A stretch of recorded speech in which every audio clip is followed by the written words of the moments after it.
Hello there, and welcome to Wind Down History.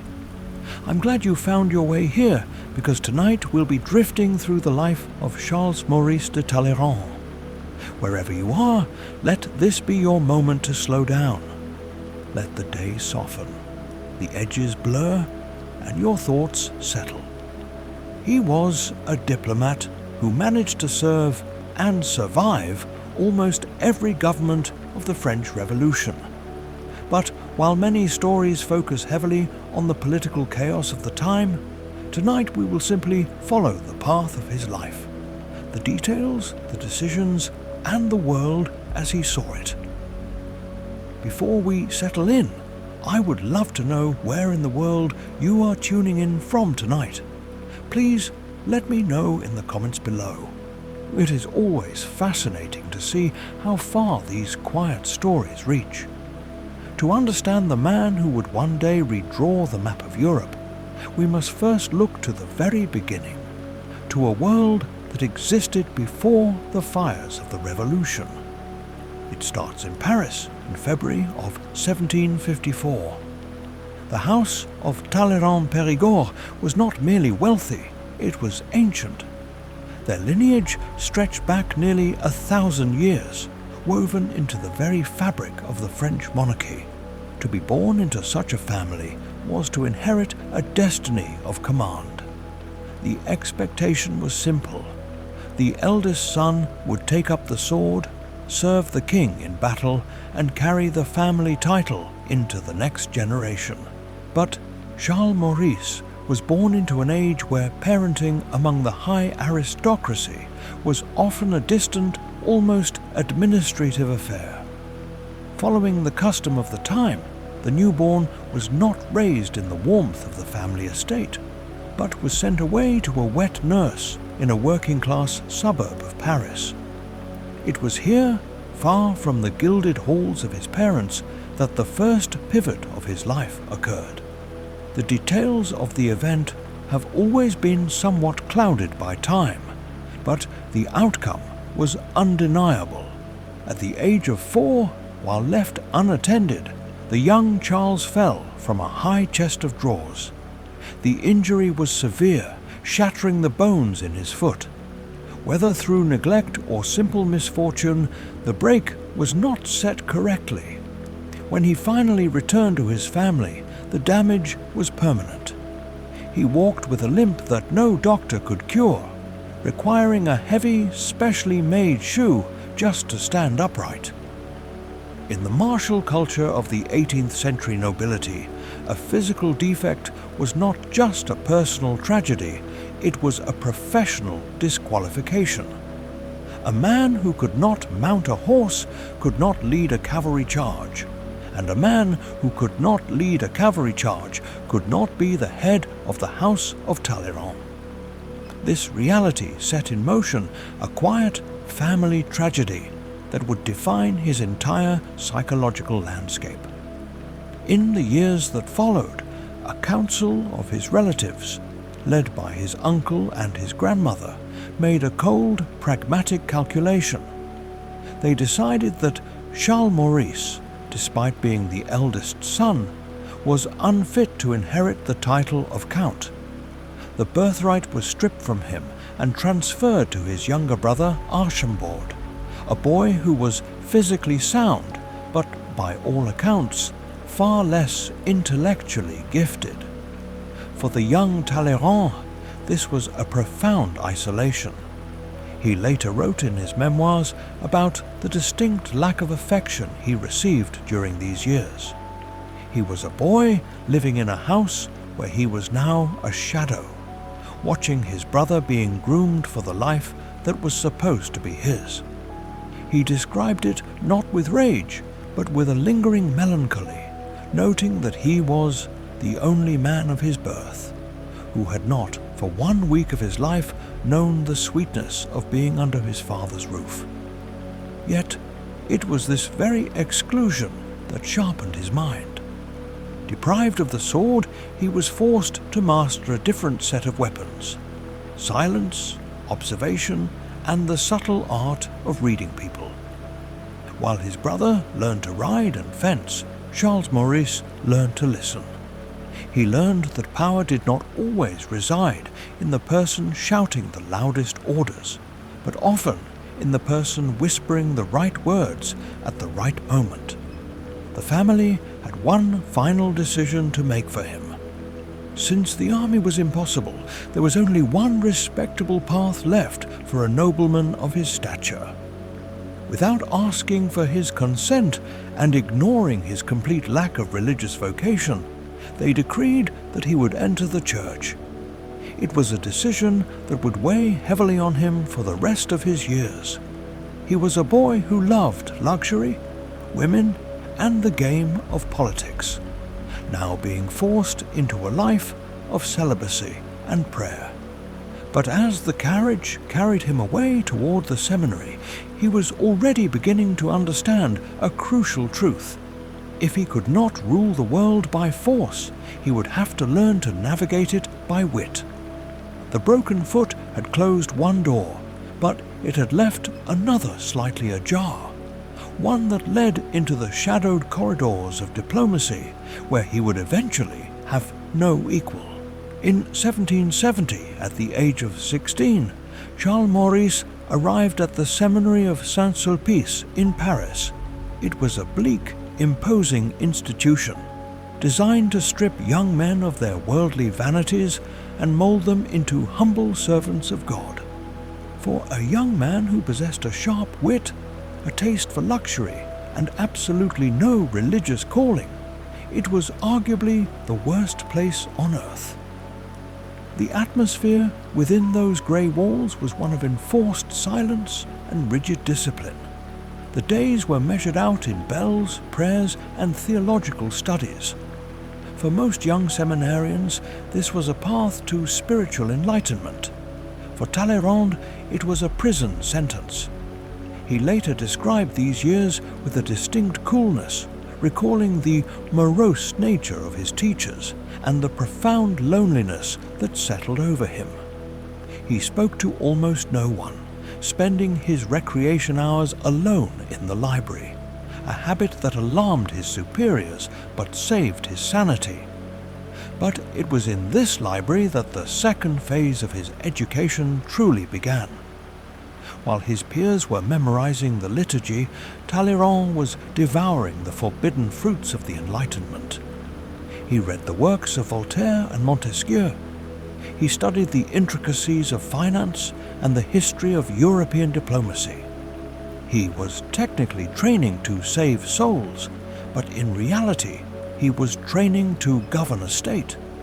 He began to see the Church not as a divine mystery, but as a vast administrative machine, one that held immense power and wealth, if one knew how to pull the levers. It was also during this time that he discovered the other great diversion of his life: women. The seminary of Saint-Sulpice was located near the Luxembourg Gardens, and despite the heavy gates, the separation between the sacred and the profane was often porous. One day, while seeking shelter from a sudden downpour in a nearby church, he noticed a young woman who seemed as melancholy as he was. Her name was Dorothée de Dorinville, an actress who had been pushed into a convent against her will, much as he had been pushed into the seminary. They struck up a conversation, tentative at first, then increasingly intimate. It was a connection born of shared resentment against the destiny their families had forced upon them. This relationship marked the beginning of a lifelong pattern for Talleyrand. He found in the company of women a comfort and an intellectual stimulation that he rarely found among men. It was an early rebellion, a quiet assertion that while the Church might claim his future, it would never own his nature. Despite his obvious lack of piety and the whispers about his private conduct, the machinery of his family's influence kept moving. In 1775, he received his minor orders. It was a moment of supreme irony, He was a man who believed in reason, finance and pleasure, now dressed in the cassock of a priest. But the 18th century French church was a place of contradictions. While the lower clergy were often devout and poor, the upper echelons, the bishops and cardinals, lived like princes. And it was into this upper world that Talleyrand ascended. He began to frequent the great salons of Paris, the glittering living rooms where the true business of France was conducted. In these salons, pedigree was important, but conversation was king. And here, the young Abbé de Périgord, as he was now known, finally found his stage.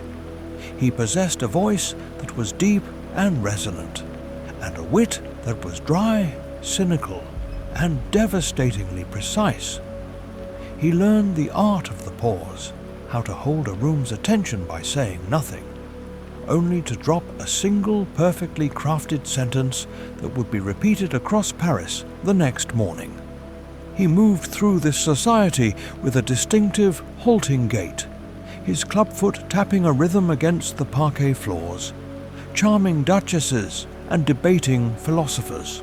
He was crafting a persona of impenetrable calm, a mask that would serve him for the rest of his life.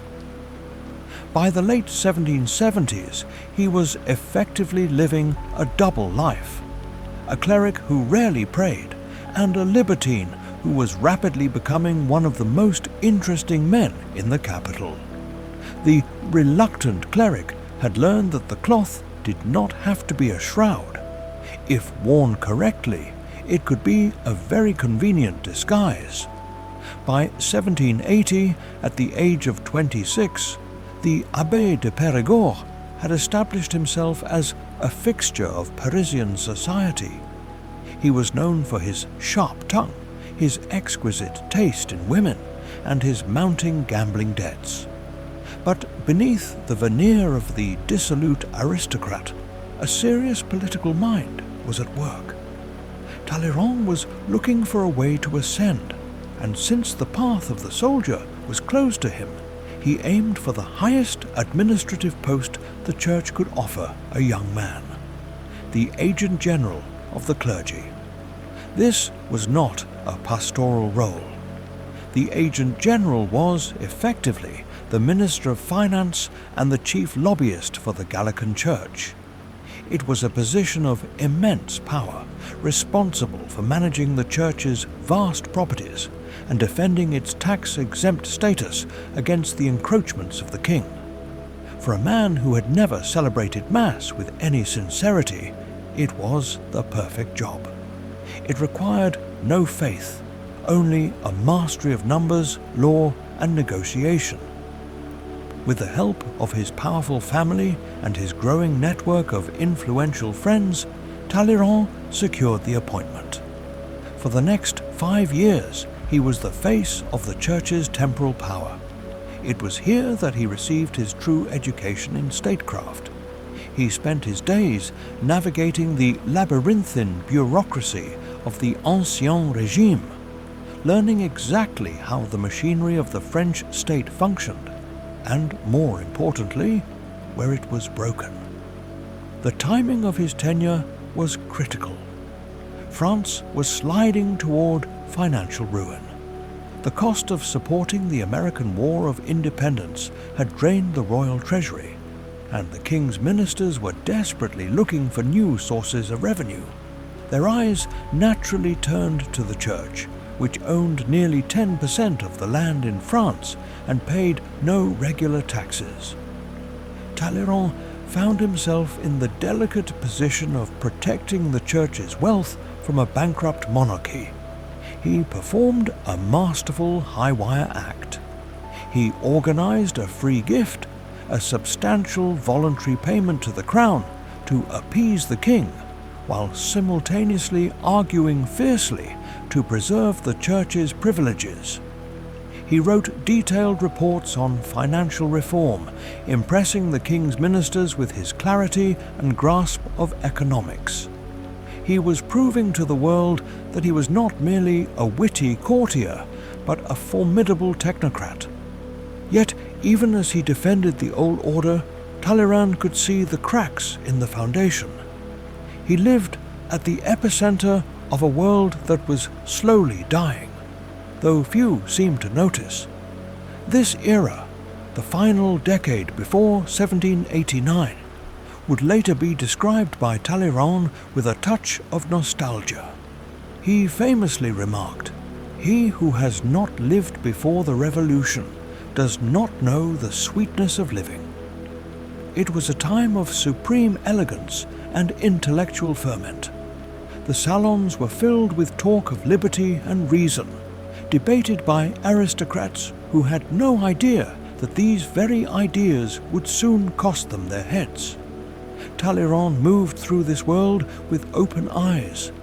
He saw that the monarchy was paralyzed, the treasury was empty, and the people were hungry. While his peers danced at Versailles, convinced that their world was eternal, Talleyrand was calculating the odds.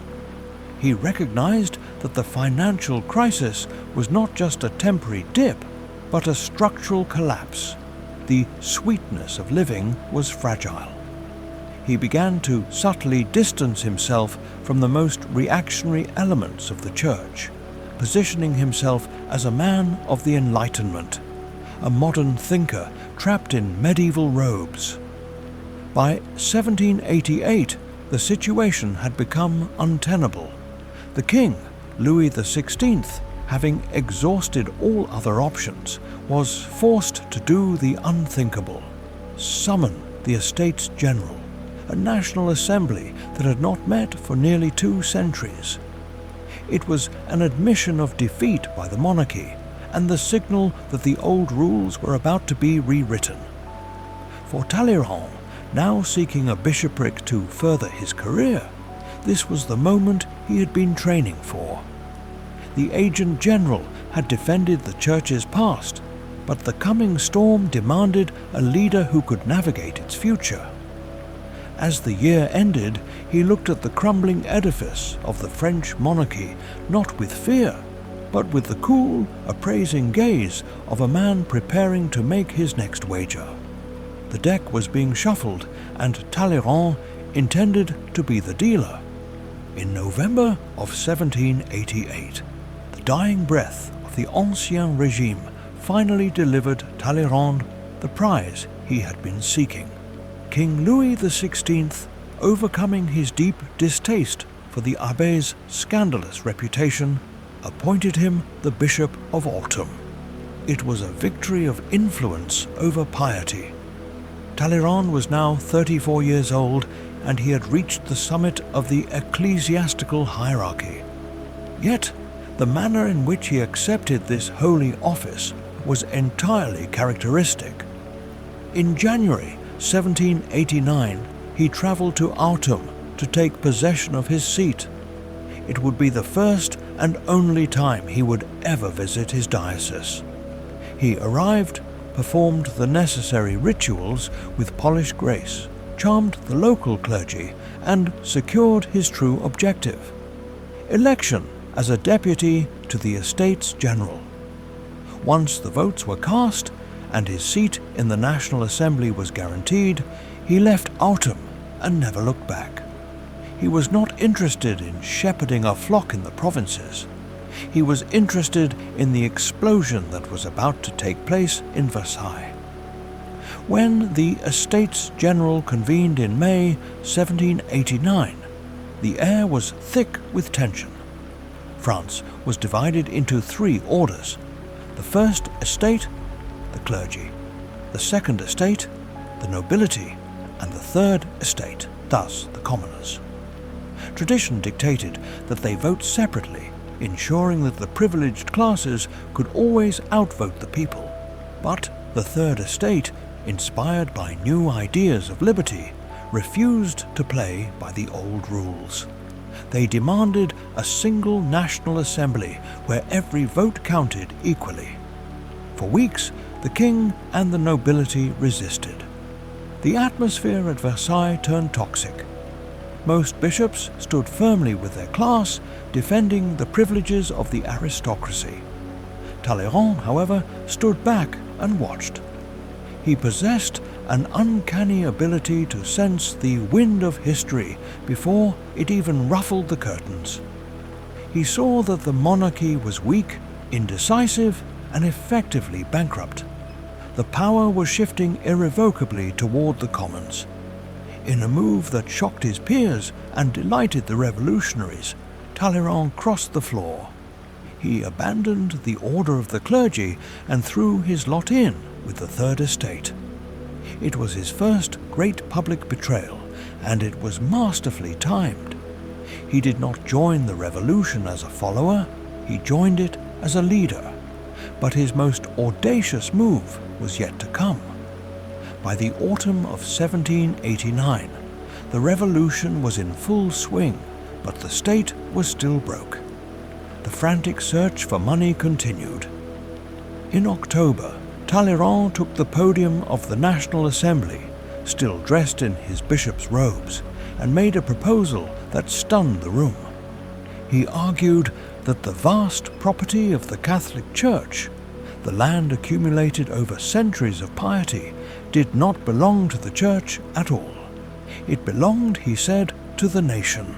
He proposed the wholesale confiscation of church property to pay off the national debt. The reaction was explosive.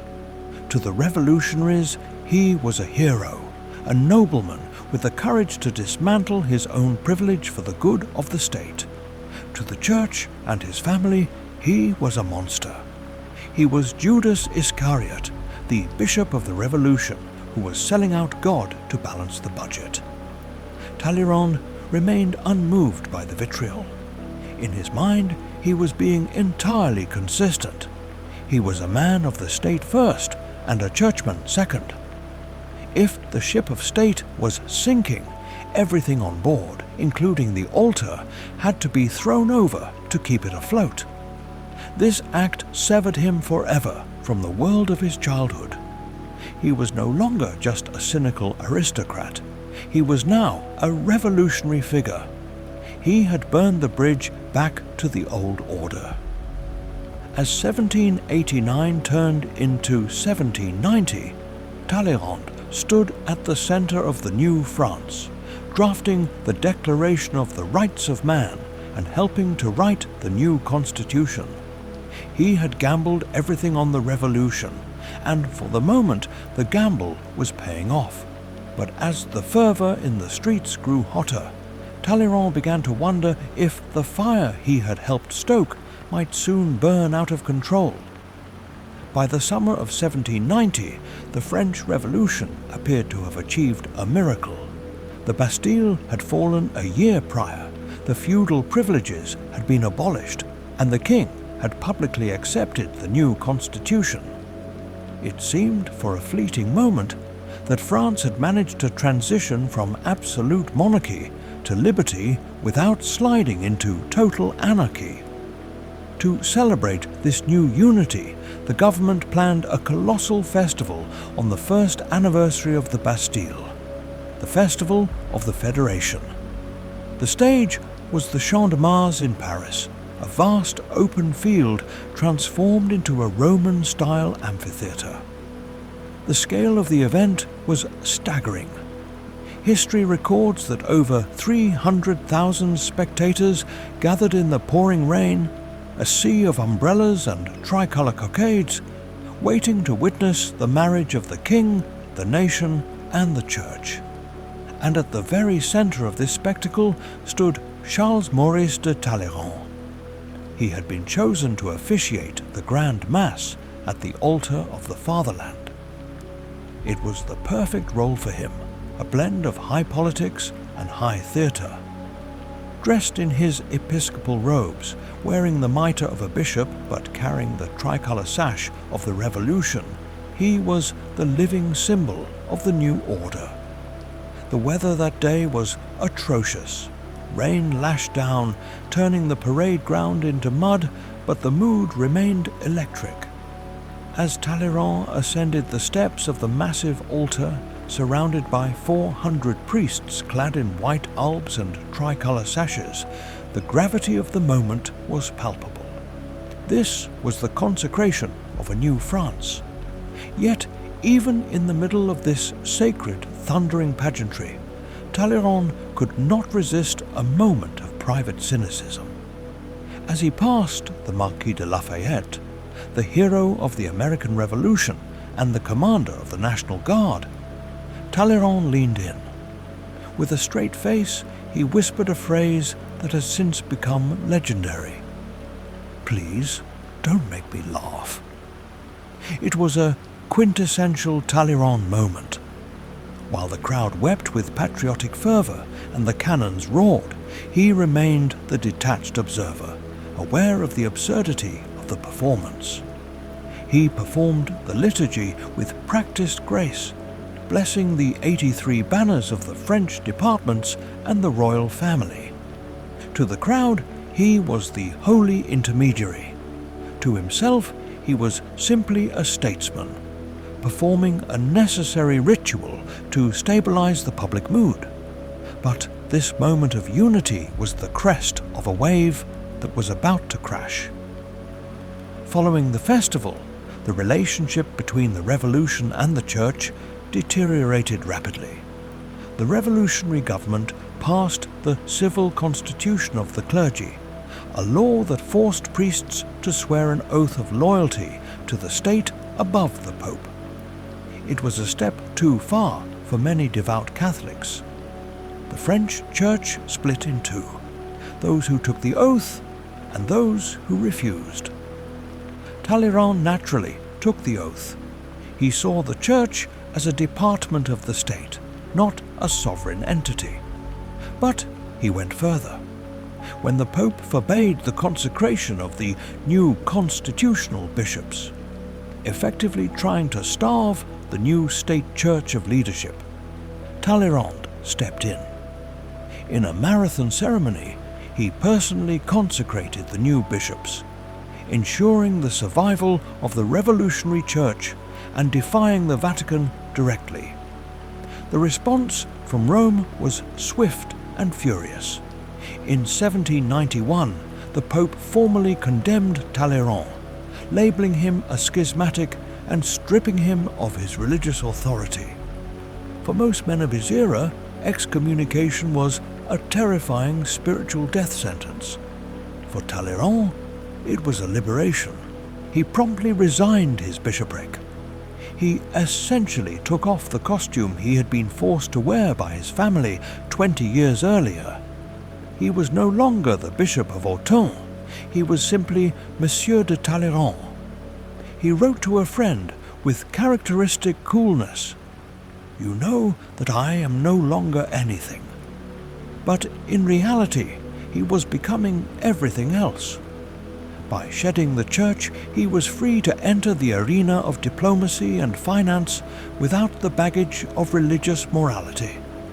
The Mass of the Federation had been his final performance as a priest. The curtain had fallen on the first act of his life. Now, as the clouds of the terror began to gather on the horizon, he turned his eyes toward the one place where he believed the future lay: England. As 1792 dawned, the optimism of the early revolution had begun to sour. The air in Paris was no longer electric with possibility. It was heavy with suspicion. The moderate voices were being drowned out by the Jacobins, who demanded not just liberty at home, but a crusade to spread revolution across Europe. To Talleyrand, this was madness. He understood a fundamental truth that the radicals ignored. War would not save the revolution. It would radicalize it. War meant chaos, and chaos invariably led to dictatorship. While the politicians shouted for glory, Talleyrand quietly packed his bags for London. His mission was officially informal, but the stakes were deadly serious. The French government needed to ensure that if they went to war with Austria and Prussia, England would remain neutral. Talleyrand was the only man capable of such a task. He was an Anglophile who admired the British parliamentary system, and he spoke the language of the aristocracy that still ruled in Westminster. He arrived in London in January 1792, stepping into a world that was deeply skeptical of him. To the British elite, he was a walking contradiction, a bishop who had sold out his church and a nobleman who served a mob. He was received with cold politeness by Prime Minister William Pitt the Younger. The British government did not trust him, yet they could not help but be fascinated by him. In the clubs of St. James, Talleyrand used every ounce of his charm, arguing that a strong constitutional France was in England's best interest. He almost succeeded. He secured a promise of neutrality, a diplomatic triumph that should have been the crowning achievement of the new government. But back in Paris, the ground was collapsing. He returned to France in July 1792, just as the storm broke. The radical mobs, fed up with the king's obstructionism, were preparing to topple the monarchy once and for all. On August 10th, the Tuileries Palace was stormed. The king was imprisoned and the moderate government collapsed. The streets belonged to the radicals, and the guillotine was being sharpened. For Talleyrand, the situation was catastrophic. He was a man of the centre in a world that had suddenly polarized. To the royalists, he was a traitor. To the radicals, he was a dangerous aristocrat. He knew his name would soon be on a list. Most men in his position panicked or hid. Talleyrand did neither. He went to work. He needed to leave the country, but to flee secretly would make him an émigré, a criminal classification that would lead to the confiscation of his property and a death sentence if he ever returned. He needed to leave legally, with a passport signed by the very revolutionary government that wanted to kill people like him. In one of the most nerve-wracking moments of his life, he went to see Georges Danton, the Minister of Justice and the roaring lion of the radical revolution. Danton was a man of violence, but he was also a pragmatist. Talleyrand later recalled the meeting with chilling calm.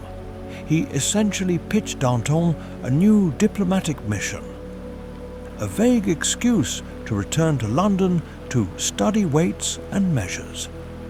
It was a flimsy pretext, and both men knew it. But Danton, perhaps recognizing a fellow political survivor, or perhaps simply wanting this troublesome bishop out of the way without the mess of a trial, agreed. He signed the passport. Talleyrand did not waste an hour. On September 14th, 1792, just as the horrific September massacres were unleashing mob violence against prisoners across Paris, Talleyrand slipped onto a boat for England.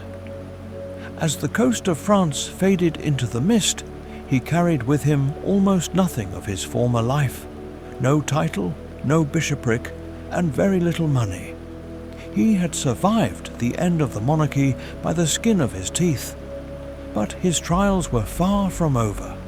The revolution he had helped start was now eating its children, and the England he was sailing toward was about to turn its back on him. He was now a man without a country, suspended over the abyss, waiting for the winds to change. In 1794, the ground shifted beneath Talleyrand's feet once again. While he had found a temporary sanctuary in London, the political climate in England was hardening. The war with revolutionary France had turned bloody, and the British government no longer saw Talleyrand as a useful intermediary, but as a dangerous French agent. Under the Aliens Act, Prime Minister Pitt ordered him to leave the country within 24 hours. Europe was now entirely closed to him. The continent was consumed by war, and every border was manned by guards who would either arrest him as a revolutionary or hang him as a traitor. He had only one option left. He had to cross the Atlantic. At the age of 40, the former Bishop of Autun, a man whose life had been defined by the silken interiors of Parisian salons, found himself on a cramped merchant ship bound for Philadelphia. He later described the voyage with characteristic disdain, noting the terrible food and the endless grey monotony of the ocean. He was sailing toward a republic that he had helped inspire but had never visited, a land he expected to be a rugged, unrefined wilderness. He arrived in Philadelphia in the spring of 1794. The American capital was a bustling, muddy city of 40,000 people, still very much under construction. It was a jarring contrast to the Paris he had left behind. There were no great palaces, no opera houses, and, most painfully for Talleyrand, very little conversation of the kind he valued. The Americans, he observed, were a serious, industrious people, consumed by the business of making money. Their eyes, he wrote, are fixed on the ground. Yet, true to his nature, Talleyrand did not sulk. He adapted. If the Americans were obsessed with commerce, he would become a businessman. He traveled deep into the interior, venturing into the forests of Massachusetts and upstate New York. It is one of the most surreal images of his life, the crippled aristocrat, likely still wearing his velvet coat and silk stockings, riding through the dense American wilderness on horseback. He was not there to admire the scenery. He was there to speculate on land. Talleyrand spent his days studying maps and soil quality, buying thousands of acres of undeveloped land with the hope of selling them to European refugees. He became a familiar figure in the banks of Philadelphia, negotiating loans and calculating interest rates. He was learning a lesson that would serve him well in the future, that the stability of a nation rests not just on its laws, but on its economy. He saw that the strength of the United States lay in its unromantic, pragmatic drive for prosperity. It was a society built on trade, not bloodline. During his exile, he stayed at the home of another French émigré, Moreau de Saint-Méry, whose bookstore in Philadelphia became a strange, tiny slice of Versailles in exile. Here, Talleyrand would gather with other displaced aristocrats, drinking cheap Madeira wine and talking until dawn about the France they had lost. They laughed to keep from crying, maintaining the impeccable manners of the court, even as they lived in near poverty. But Talleyrand's eyes were always fixed on the horizon, waiting for news from France. In late 1794, the news finally arrived. Robespierre had fallen. The reign of terror was over. The guillotine had stopped its frantic rhythm, and a new, more moderate government, the Directory, was taking shape. The fever of the revolution had broken. Talleyrand knew that his moment had come. He immediately began pulling strings, writing letters to his surviving connections in Paris, petitioning for his name to be removed from the list of banished émigrés. He enlisted the help of the formidable Madame de Staël, his former lover and intellectual partner, who lobbied fiercely for his return. In 1796, the decree was signed. He was free to go home. Talleyrand did not look back at America with sentimentality. To him, it had been a waiting room, a place of safety, but not of life. He sold his land, packed his trunks, and boarded a ship for Hamburg. As he sailed back toward the old world, he was returning with a new perspective. He had seen the future in America, a future of capitalism and pragmatism, and he was bringing that vision back to a France that was exhausted by idealism and ready for order. The wilderness had not broken him. It had merely given him time to sharpen his knives. Talleyrand arrived back in Paris in September 1796. He stepped off the carriage into a city that was unrecognizable from the one he had fled. The grey, murderous asceticism of the Terror was gone. In its place was a feverish, almost hysterical explosion of life. Paris, under the Directory, was a city trying to forget its nightmares through excess. The streets were filled with the incroyables and the merveilleuses. Young men and women dressed in outrageous, sheer fashions, flaunting their survival. The guillotine had been dismantled, replaced by dance halls and gambling dens. It was a society of new money, corrupt politicians, and endless intrigue. For a man of Talleyrand's talents, it was paradise. But there was one problem. He was destitute. His family fortune had been seized, his bishopric was gone, and his American land deals had yielded little cash. He was 42 years old, crippled and broke. He needed a position, and he needed it fast. He turned to the one person who had never lost faith in him, Germaine de Staël. Madame de Staël was a force of nature, the daughter of a famous finance minister, a brilliant writer, and arguably the most intellectually gifted woman in Europe. She presided over the most influential salon in Paris, a place where ministers and generals came to trade secrets.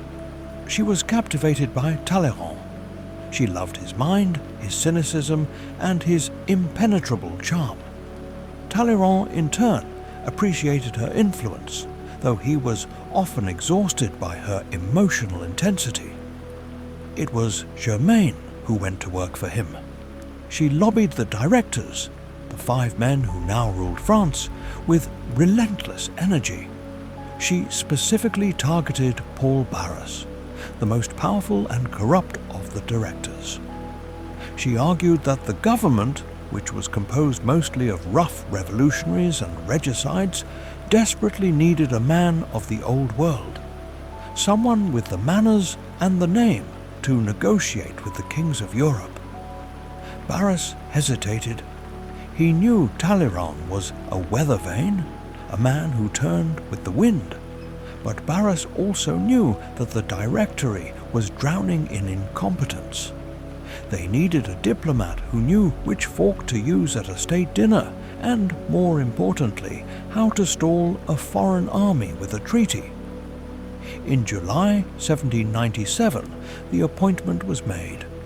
Charles-Maurice de Talleyrand was named Minister of Exterior Relations. The moment he received the news is part of the legend. He reportedly rushed to Madame de Staël's carriage, his face flushed with a rare excitement. He did not speak of serving the nation, or of securing peace, or of the honor of the office. He grabbed her hands and whispered a phrase that would define his career from that moment on. I have the job. I must make an immense fortune. An immense fortune. And he did. Talleyrand treated the ministry not just as a public office, but as a private business. In the diplomatic world of the 18th century, the line between a gift and a bribe was often blurry, but Talleyrand erased it completely. He established a system where foreign ambassadors were expected to pay sweeteners for access and favorable terms. When the envoys from the new United States arrived to negotiate a treaty, the famous XYZ affair, Talleyrand's agents demanded a massive personal bribe before talks could even begin. The Americans were outraged, but the Europeans simply shrugged and paid. Yet to dismiss him merely as corrupt would be a mistake. While he was lining his pockets, he was also performing a vital service for France. He brought a steady hand to a chaotic government. He wrote letters to the courts of Vienna, London, and Berlin that were masterpieces of reassurance. He managed to convince the monarchs of Europe that although France was still a republic, it was no longer a madhouse. He was the velvet glove over the iron fist of the revolution. But as he sat in his gilded office, reading the reports from the front lines, Talleyrand noticed something else. The Directory was rotting from within. It was unpopular, inefficient, and despised by the people. Power was slipping away from the politicians in Paris and moving toward the generals on the battlefield. There was one general in particular who caught his eye, a young Corsican who was winning miraculous victories in Italy, sending back crates of looted art and treaties he had negotiated himself, ignoring the orders of the Directory. Talleyrand had never met Napoleon Bonaparte, but he began to write to him. The letters were flattering, deferential, and strategically intimate. Talleyrand was doing what he always did. He was preparing the next lily pad before leaping from the current one. He sensed that the Directory was a dying animal, and he had no intention of being a mourner at its funeral. He was already looking for the man who would hold the sword. The meeting finally took place on December 6, 1797. The venue was the Ministry of Exterior Relations at the Hotel Gallifet. The atmosphere was thick with anticipation. All of Paris was buzzing about the young General Bonaparte, the hero who had conquered Italy.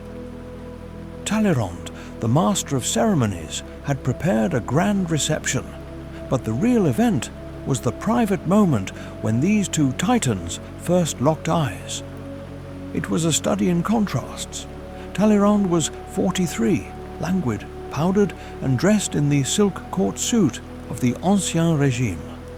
Napoleon was 28, short, scrawny, his hair cut roughly, his uniform worn. He looked, as one observer noted, like a man who had been dried out by the sun. Yet, from his pale face, his eyes burned with a terrifying intensity. Talleyrand was instantly captivated. He did not see a rough soldier, he saw a genius. "He has a face that looks like no other," Talleyrand wrote. "He felt like a man from antiquity." Napoleon, in turn, was fascinated by Talleyrand. He saw in the minister the living embodiment of the history and sophistication that he, the outsider from Corsica, desperately wanted to possess. It was the beginning of the most formidable and dangerous partnership in European history. They recognized in each other the solution to their respective problems. Napoleon had the sword and the popularity. Talleyrand had the political machinery and the legitimacy. For the next 2 years, however, they played a long game. Talleyrand helped organize Napoleon's expedition to Egypt in 1798. It was a strategic move with a dual purpose: to strike at British interests in the East, but also cynically to get the ambitious young general out of Paris long enough for the Directory to completely collapse on its own. And collapse it did. By 1799, France was once again on the brink. The economy was in ruins, the armies were retreating, and the people were clamoring for order. Talleyrand, watching the rot spread from his office window, sent word to Egypt. It was time to come back. Napoleon returned in October 1799, abandoning his army in the desert, but he was greeted in France not as a deserter, but as a savior. He went straight to Talleyrand's home on the Rue Taitbout. There, behind closed doors, the coup was hatched. The plan was complex. It required the resignation of the directors, the neutralization of the legislature, and the deployment of the army. Talleyrand's role was not to lead the troops. That was for Napoleon, but to dismantle the government from the inside, quietly and legally. The date was set for November 9th, 1799, the 18th of Brumaire in the revolutionary calendar. On the morning of the coup, Talleyrand was tasked with the most delicate mission of all, convincing Paul Barras, the head of the Directory and the man who had given Talleyrand his job, to resign. Talleyrand arrived at Barras's residence with a prepared resignation letter and, according to legend, a massive bribe of 2 million francs in gold to smooth the transition. The meeting was a masterclass in soft power. Talleyrand was polite, sympathetic, and utterly ruthless. He explained that the game was up, that General Bonaparte was waiting, and that Barras could either retire to his country estate with his fortune intact or face the consequences. Barras, seeing the writing on the wall, signed the paper. As for the gold, the rumours of the time suggest that since Barras resigned so easily, Talleyrand felt no need to hand it over, keeping the severance package for himself. With the executive government dissolved, the coup moved to the legislature. Things nearly went wrong at the Orangerie of Saint-Cloud, where Napoleon was almost mobbed by angry deputies. But the army held firm, the bayonets cleared the hall, and by evening the Directory was dead. That night, the exhausted conspirators gathered to form the new government, the Consulate. Napoleon was named first consul. He was now the dictator of France in all but name. Talleyrand looked at the young general, now the master of the state, and felt a profound sense of satisfaction. He had successfully transitioned from the monarchy to the revolution, to the Directory, and now to the military dictatorship without ever losing his footing. He turned to the new officials with his usual calm and gave them their first instruction. Gentlemen, we must not look at the past. We must now do everything for the future. The chaotic experiment of the revolution was over. The age of Napoleon had begun, and standing just behind the emperor's throne, holding the pen, was the Prince of Diplomats. The years between 1800 and 1804 were, in many ways, the golden summer of the Talleyrand-Bonaparte partnership. The chaos of the revolution had finally settled into a rhythm of orderly reconstruction. Napoleon provided the frantic energy and the military genius. Talleyrand provided the Polish and the diplomatic architecture. It was a time of healing, and Talleyrand was the surgeon. His first great task was to close the spiritual wound that had been bleeding since 1789, the schism with the Catholic Church. It was a situation rich with irony. Talleyrand, the excommunicated bishop who had married and helped seize church property, was now the primary negotiator for the restoration of Catholicism in France. He approached the task with zero religious sentiment and 100% political pragmatism. He agreed with Napoleon that the people need a religion, not for the sake of their souls, but for the sake of public order. In 1801, the Concordat was signed with the Pope. It was a masterpiece of compromise.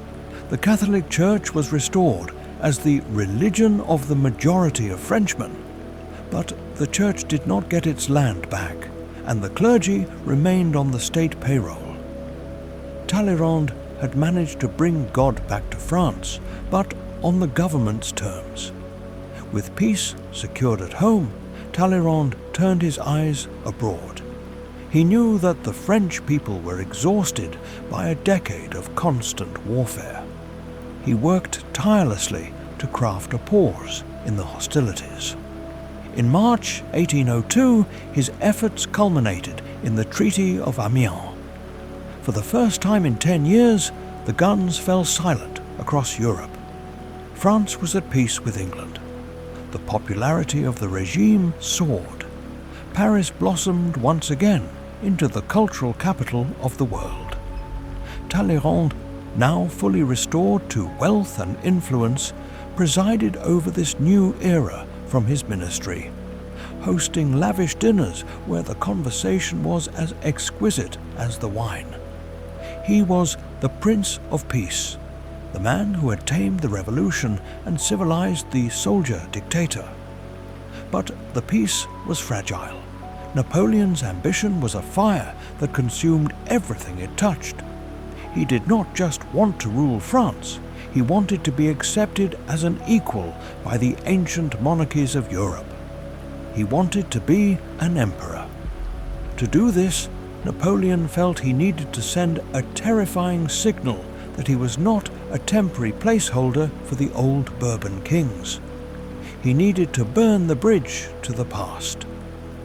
In early 1804, a rumor reached Paris of a royalist plot to assassinate Napoleon. The intelligence was vague, but it pointed to a young Bourbon prince, the Duke of Enghien, who was living just across the border in the neutral state of Baden. This brought the partnership between Talleyrand and Napoleon to its darkest crossroads. A late-night meeting was held. The details of who said what remain one of history's great mysteries, but the outcome is a matter of record. Talleyrand, the man of laws and treaties, did not argue for due process. He did not point out that kidnapping a prince from a neutral country was a violation of international law. Instead, he seemingly acquiesced, viewing the prince's life as a necessary liquidity to purchase the stability of the new empire. On the night of March 15, 1804, French dragoons crossed the border, seized the Duke of Enghien, and dragged him back to the Château de Vincennes near Paris. A sham military tribunal was held in the middle of the night. No defense was allowed. At 3 a.m., the young prince was led down into the dry moat of the castle. A lantern was hung around his neck so the firing squad could see their target in the darkness. He was shot dead and thrown into a grave that had been dug before the trial even began. The reaction in Europe was one of horror. The courts of Russia, Prussia, and Austria saw this not as an act of justice, but as the act of a gangster. The peace that Talleyrand had carefully built collapsed overnight. In the aftermath, a line began to circulate in the salons of Paris, a line often attributed to Talleyrand himself, though its true authorship is debated. It perfectly captured the cold, cynical calculation of his worldview. When discussing the execution, the verdict was simple. It was worse than a crime. It was a mistake. For Talleyrand, the morality of killing an innocent man was secondary. The unforgivable sin was the political error. Napoleon had secured his throne, but he had made himself a pariah. And Talleyrand, who had silently signed off on the deed, began to realize that the man he was serving had no limits. The golden summer was over. The empire was coming, and with it a war that would not end until one of them was destroyed. In 1804, as Napoleon crowned himself emperor in Notre Dame, he bestowed upon his foreign minister a title that matched the grandeur of the new age. Charles-Maurice de Talleyrand was named the Prince of Benevento. It was a principality in southern Italy, a place Talleyrand would never visit, but the title served its purpose. It elevated him above the common fray, confirming his status as the second most important man in the empire. With the title came a command. Napoleon, wishing to dazzle the diplomats of Europe, ordered Talleyrand to purchase a magnificent estate where he could host the world's elite. "I want you to shine," the emperor told him, "so that my empire may shine." Talleyrand obliged. He purchased the Château de Valençay, a colossal Renaissance masterpiece in the Loire Valley. It was one of the largest private residences in France, a place of endless parks, hunting grounds and salons filled with the finest furniture the 18th century had produced. Here, the Prince of Benevento created a world that was a bubble of perfect suspended time. Life at Valençay was a theatre of deliberation. Talleyrand's daily routine became legendary, a deliberate rejection of the frantic pace set by Napoleon. The emperor was known to eat his meals in 10 minutes, shoveling food into his mouth as if it were coal into a furnace. Talleyrand, by contrast, made every meal a 3-hour ceremony of conversation and gastronomy. He employed the greatest chef in history, Marie-Antoine Carême, instructing him to cook not just for hunger, but for diplomacy. England has 200 sources and 3 religions, he would quip, and France has 3 sources and 200 religions. At his table, enemies could find common ground over a truffle-stuffed pheasant. His mornings were equally ritualized. The lever, or the rising of the prince, was a public event. Ambassadors, favor seekers and spies would gather in his bedroom to watch him being dressed. Talleyrand would sit, wrapped in his dressing gown, his hair being powdered by valets, while he dispensed advice or listened to gossip. He spoke in a low, gravelly voice, never raising his tone, never showing haste. His maxim was famous: above all, gentlemen, not too much zeal. To him, urgency was a sign of bad breeding and worse judgment. A letter that was urgent today might solve itself by tomorrow if simply left in a drawer. But outside the gilded gates of Valençay, the world was burning. While Talleyrand was perfecting the art of living, Napoleon was perfecting the art of conquest. The years 1805 to 1807 saw the Grande Armée crush the old powers of Europe. At Austerlitz, Jena and Friedland, Napoleon dismantled the armies of Austria, Prussia and Russia. It was in the tent of the conqueror that the rift between the two men became a chasm. After the crushing victory at Austerlitz in 1805, Talleyrand presented Napoleon with a memorandum. It was a plea for moderation. Talleyrand argued that France should treat the defeated Austria with generosity. He wanted to build an alliance with Vienna to create a bulwark against Russia and ensure a stable balance of power in Europe. We must not destroy them, he urged. We must make them partners. Napoleon, drunk on victory, threw the advice into the fire. He stripped Austria of her lands and humiliated her emperor. He did the same to Prussia the following year. Talleyrand watched with growing horror. He realized that Napoleon was no longer fighting for the security of France. He was fighting for the sheer intoxication of dominion. There was no endgame. Every victory simply created the need for another war to defend the new borders.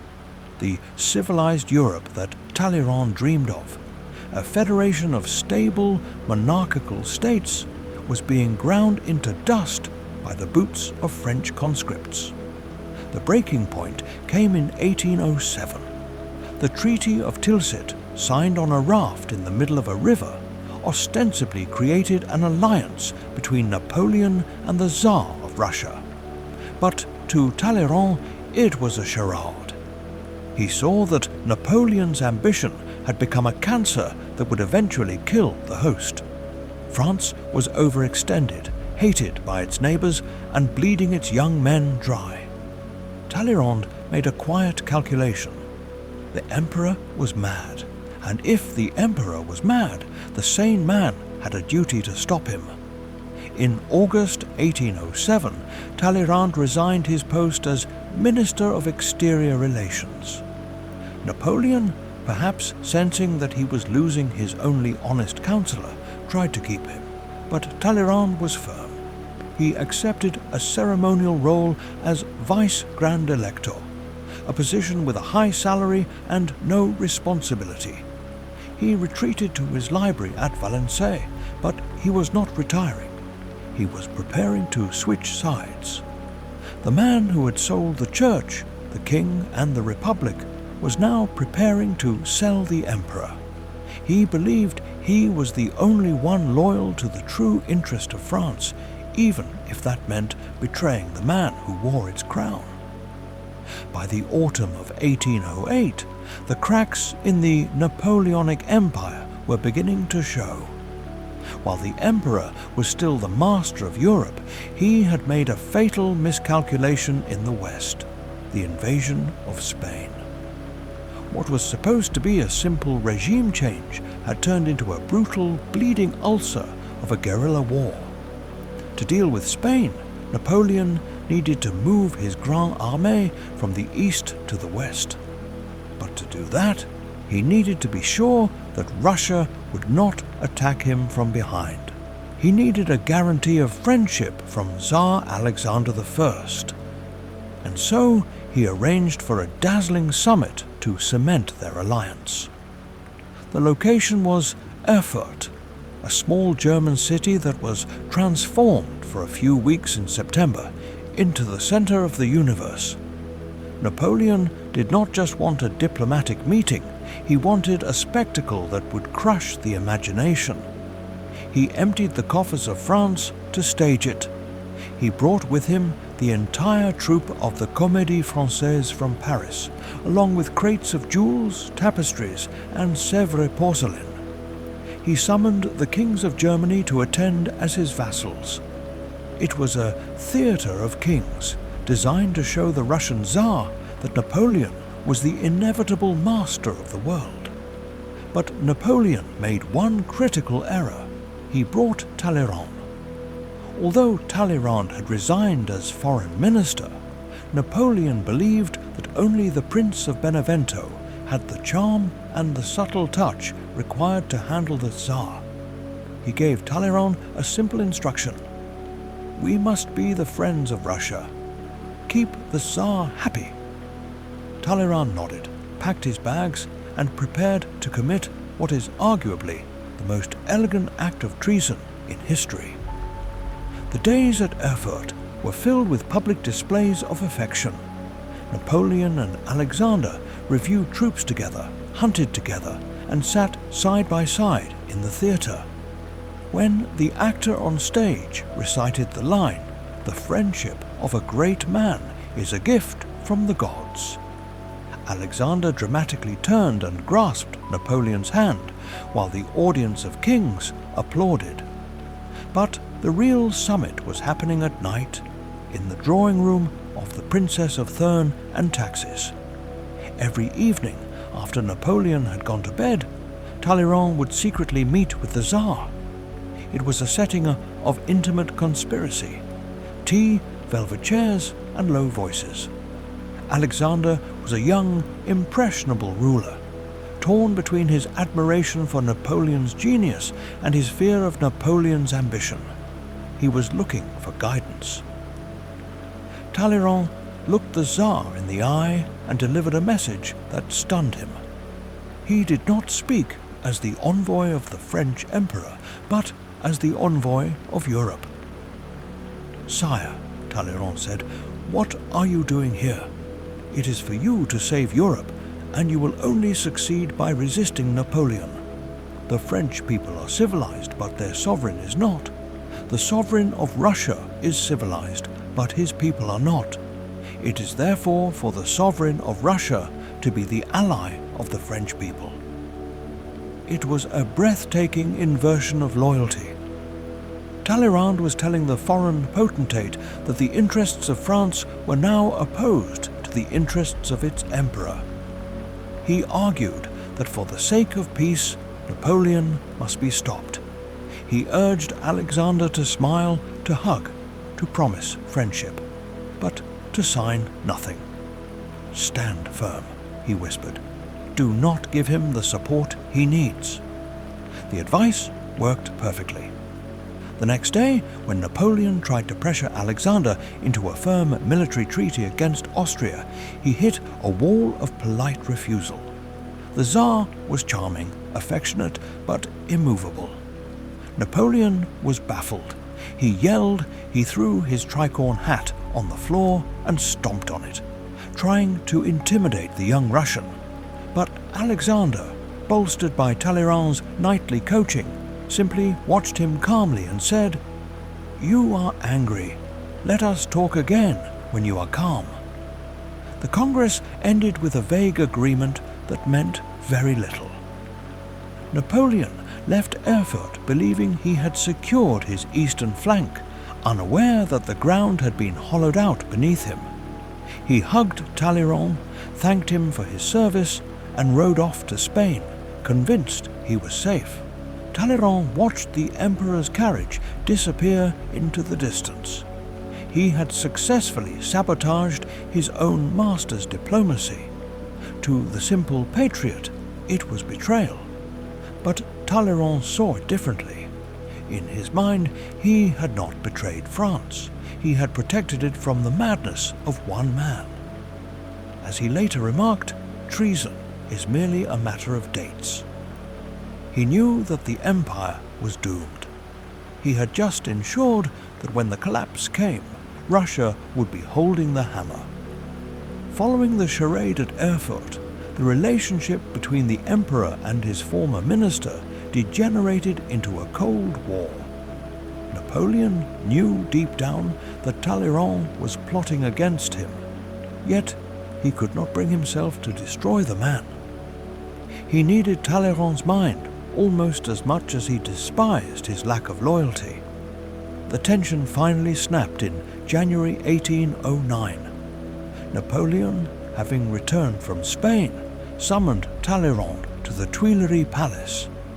In front of the entire court, the emperor unleashed a torrent of abuse that had been building for years. He called Talleyrand a thief, a traitor, and a coward. He screamed until he was breathless, ending his tirade with the coarsest insult imaginable. "You are nothing but shit in a silk stocking." The room froze. The courtiers held their breath, waiting for the prince's reaction. Talleyrand did not flinch. He stood leaning on his cane, his face a mask of bored indifference. He waited for the emperor to storm out of the room, and then, turning to the stunned onlookers, he delivered the final word. "What a pity," he murmured, "that so great a man should have been so badly brought up." From that moment on, the die was cast. Talleyrand withdrew to the shadows, watching and waiting. He watched as his predictions turned into nightmares. In 1812, Napoleon launched the invasion of Russia. Talleyrand had warned against it, knowing that the Russian vastness was a trap that no army could conquer. As the reports of the disaster filtered back to Paris, stories of freezing men, burning cities, and the total annihilation of the Grande Armée, Talleyrand did not gloat. He simply prepared. "It is the beginning of the end," he told his inner circle. "The moment has come to unsign the treaty with the emperor." By early 1814, the war had come home. The armies of Russia, Prussia, and Austria had crossed the Rhine and were marching on Paris. Napoleon was in the field fighting a brilliant, desperate campaign to defend the capital, but he was outnumbered and out of time. Inside Paris, panic was setting in. The wealthy were packing their carriages. The government officials were burning documents. But in the grand salon of Talleyrand's residence on the Rue Saint-Florentin, the atmosphere was eerily calm. The prince was playing whist. He knew that the vacuum of power was approaching. If Napoleon fell, who would rule France? The Republicans? The army? A foreign puppet? Talleyrand saw only one viable option that would prevent a civil war and satisfy the European monarchs: the return of the Bourbon kings, the brothers of the executed Louis XVI. It was a bitter pill for a country that had fought a revolution to get rid of them, but Talleyrand saw it as a necessary medicine. As the Allied armies closed in on the city in March 1814, the Empress Marie-Louise and the imperial government prepared to flee. They urged Talleyrand to join them. To stay behind was treason. It was to surrender to the enemy. Talleyrand staged a masterful piece of theatre. He packed his carriage and made a show of trying to leave the city, arranging for his own departure to be blocked by the National Guard at the city gates, guards he had likely tipped off himself. He returned to his home, feigning frustration, but secretly relieved. He was now the highest-ranking official left in Paris. On March 31st, 1814, the Allied troops entered the city. The Tsar of Russia, Alexander I, rode at the head of the column. He did not go to the Tuileries Palace nor to the Hôtel de Ville. He rode straight to the Rue Saint-Florentin. Talleyrand was waiting for him. He greeted the Tsar not as a conquered subject, but as a gracious host welcoming an old friend. He offered the Tsar the hospitality of his home, turning his own residence into the de facto headquarters of the occupation. That night, while Napoleon sat in despair at the Palace of Fontainebleau a few miles away, the future of France was being decided in Talleyrand's drawing room. The Tsar was hesitant. He did not particularly like the Bourbon. But Talleyrand, ever the pragmatist, guided him. The Republic is an impossibility, he argued. The Regency is a danger. Only the Bourbons are a principle. By the time the candles burned low, the decision was made. Napoleon would be deposed. The king would return. And the man who had served the Revolution, the Directory, and the Empire would now serve the monarchy once again. The eagle had fallen, but the lame devil was still standing. In the autumn of 1814, the victors of the Napoleonic Wars gathered in Vienna to redraw the map of Europe. It was the most glamorous and significant international summit in history. Emperors, kings, princes, and thousands of courtiers descended upon the Austrian capital. The city became a whirlwind of balls, masquerades, and banquets. The Prince de Ligne famously quipped, "The Congress does not walk, it dances." Into this glittering arena walked Charles-Maurice de Talleyrand. He was 60 years old, his hair now white, his face more sphinx-like than ever. He arrived as the representative of a defeated nation. By all rights, he should have been a pariah. France had ravaged Europe for 20 years, and the other powers, Britain, Austria, Russia, and Prussia, were determined to ensure she never did so again. Their initial plan was simple. They would decide the future of Europe among themselves, and France would simply sign whatever she was given. Talleyrand, however, had no intention of sitting at the children's table.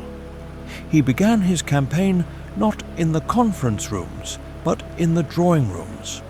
He arrived with his niece, the beautiful Dorothée de Courland, who acted as his hostess. His dinners at the Cornitz Palace became the most sought-after invitations in Vienna. While the other delegates were drinking heavy German beers, Talleyrand was serving Brie de Meaux, which he would later jokingly declare the king of cheeses, and whispering into the ears of the powerful. His strategy was a masterclass in divide and conquer. He realized that the four victorious powers were united only by their hatred of Napoleon. Now that Napoleon was gone, their old rivalries were resurfacing. Russia wanted Poland, Prussia wanted Saxony. Austria and Britain were terrified of both. Talleyrand positioned himself as the champion of legitimacy. He argued that the war had not been against France, but against the usurper Napoleon. Now that the legitimate King Louis XVIII was back on the throne, France was no longer the enemy. She was a victim who had been liberated. Therefore, he argued, France should not be punished, but welcomed back as a guarantor of order. It was a legal fiction, but it was a brilliant one. It gave the other powers a moral excuse to treat France as an equal. The turning point came in January 1815. The tension over Poland and Saxony had reached a boiling point. Russia and Prussia were threatening war against Austria and Britain. Talleyrand saw the crack and drove a wedge right through it. He secretly approached the British and Austrian ministers, Castlereagh and Metternich, and offered them a military alliance. On January 3, 1815, a secret treaty was signed. France, the defeated nation, was now the military ally of Britain and Austria against Russia and Prussia. In less than 3 months, Talleyrand had transformed France from a conquered enemy into a decisive power broker. When the news of the alliance leaked, the Russians and Prussians backed down. The balance of power was saved, and France remained intact, keeping her pre-revolutionary borders. But just as the ink was drying, a nightmare scenario unfolded. In March 1815, a courier burst into the Congress with unbelievable news. Napoleon had escaped from exile on Elba. He had landed in France and was marching on Paris. The 100 Days had begun. For most diplomats, this would have been a catastrophe. Talleyrand, however, remained icily calm. While the other ministers panicked, he simply noted that this was a military affair. He knew Napoleon could not win against a united Europe. He stayed in Vienna, continuing his work, ensuring that the Allies remained committed to the king and not to the destruction of the country. When Napoleon was finally defeated at Waterloo in June 1815, it was Talleyrand's diplomacy that saved France from the vengeance of the victors. The Prussians wanted to blow up the Bridge of Jena in Paris. They wanted to strip France of Alsace and Lorraine. Talleyrand fought them tooth and nail. He preserved the kingdom, arguing that punishing the French people would only sow the seeds of the next revolution. He returned to Paris in July 1815, riding in a carriage alongside the king. The writer Chateaubriand, watching the procession, penned one of the most famous descriptions in French literature. Suddenly a door opened. Silently there entered Vice leaning on the arm of crime. Monsieur de Talleyrand, supported by Monsieur Fouché. It was a stinging insult, but Talleyrand didn't care. He had achieved the impossible. He had taken a country that had been crushed on the battlefield and restored it to the table of great nations through the sheer force of his intellect.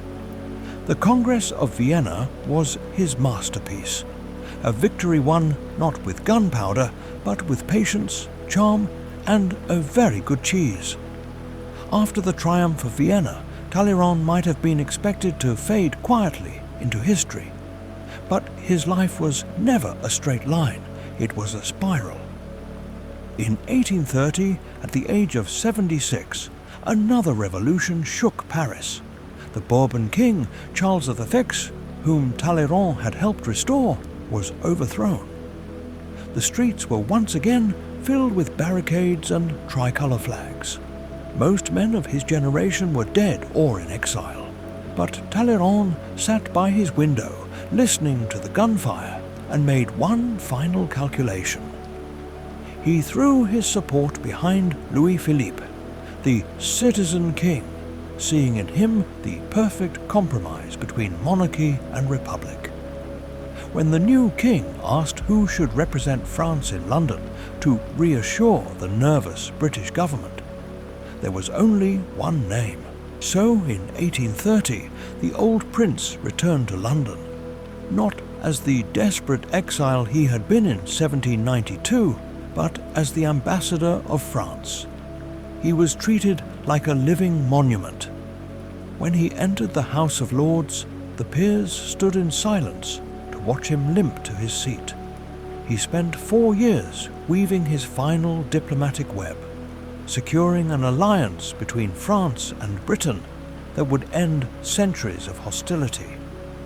Having secured the peace of the West, he finally retired in 1834, telling the king, "Sire, my watch is slow." He retreated to Paris, to his great house on the Rue Saint-Florentin, to prepare for the only negotiation he had left, the one with his creator. By May of 1838, Talleyrand was 84 years old. His body was failing, but his mind remained lucid, terrifyingly sharp, and utterly focused on the details of his exit. He knew that to be buried with the dignity of his ancestors and to ensure his family's standing, he needed to die as a Catholic. This meant he had to sign a formal retraction of his errors, his role in the Revolution, his constitutional bishopric, and his marriage. The Church was desperate for his soul. The Archbishop of Paris sent a young, intelligent priest, the Abbé du Pont-Loup, to secure the signature. Talleyrand received the priest kindly, charmed him, and then began to negotiate the text of his repentance as if it were a trade treaty. For days, the dying man and the priest haggled over verbs and adjectives. Talleyrand would not admit to sin, he would admit to mistakes. He would not apologize for his politics, only for his ecclesiastical disobedience. He drafted a document that was a masterpiece of ambiguity, an apology that sounded sincere but admitted almost nothing specific. On May 16th, the document was ready. The priest, anxious that the prince might die at any moment, urged him to sign it immediately. But Talleyrand was the master of the wait. He looked at the clock, then at the priest, and shook his head. "Not yet," he whispered. "I have never been in a hurry." He insisted that he would only sign between 5 and 6 o'clock the next morning. Even on his deathbed, he insisted on controlling the timeline. The night passed slowly. The room was filled with his family, his niece Dorothée, and the hovering shadows of the past. At 6 a.m. on May 17th, as the sun began to rise over the Tuileries, Talleyrand opened his eyes. The paper was brought to him. His hands were shaking, but he took the pen. With great difficulty, he signed Charles-Maurice, Prince de Talleyrand. He had reconciled with the Church, but on his own terms, at his own hour. Later that morning, King Louis-Philippe came to visit him, an unprecedented honor for a subject. The king asked how he was feeling. Talleyrand, ever the courtier, replied, "Sire, you have come to share the pain of a dying man who has loved you well." As the hours wore on, his breathing became shallow. The man who had known Louis XVI, who had served the Revolution, who had made Napoleon, and who had unmade him, was finally letting go. At 3:35 in the afternoon, the old diplomat closed his eyes. The doctors and priests fell silent. The room felt suddenly empty, as if a great weight had been lifted from the history of France. In the end, he had managed to survive every purge, every war, and every regime change, dying peacefully in his own bed, surrounded by velvet and silence. He had sold everyone, outlived everyone, and in the final moment he had negotiated his safe passage into the next world.